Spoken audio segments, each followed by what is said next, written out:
Wirra. Thank you, Deputy Speaker.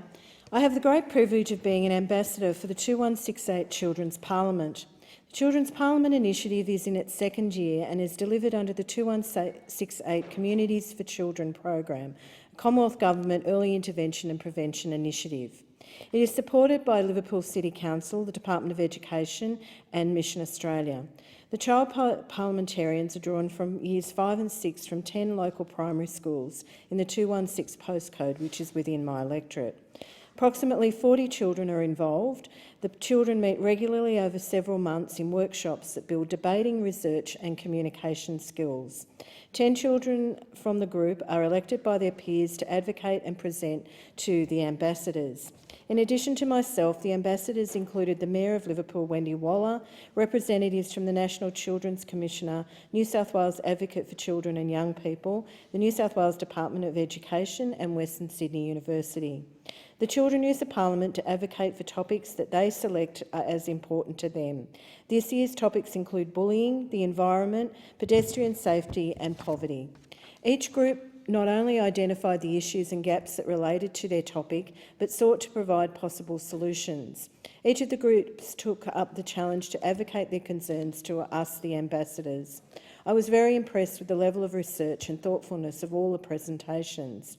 One group in particular was most concerned about the construction of the Western Sydney Airport, and they have concluded the airport should be built as a green airport powered by solar. I've committed to take their ideas to the Forum on Western Sydney Airport, of which I'm a member. It was truly an amazing morning listening to these students. They thought deeply and researched widely on the subjects they presented.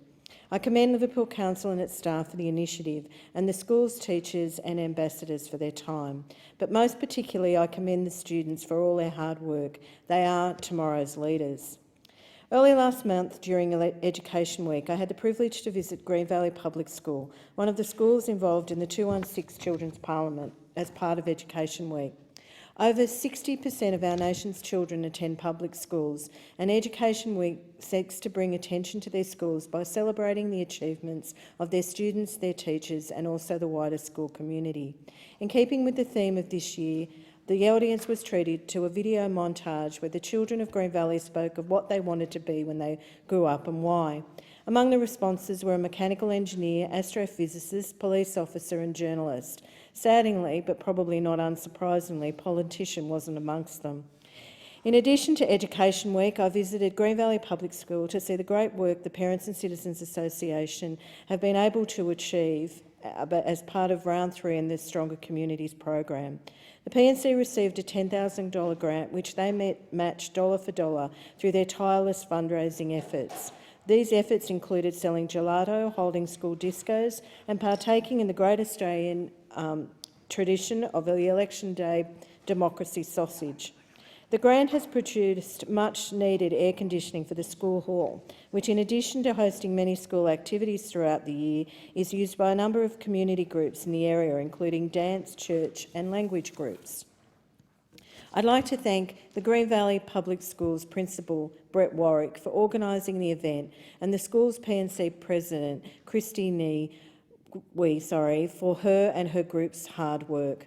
But both the 2168 Children's Parliament and the work of Green Valley Public School are tremendous examples of how local agencies and all three levels of government and the community can work together to create stronger bonds in the local area.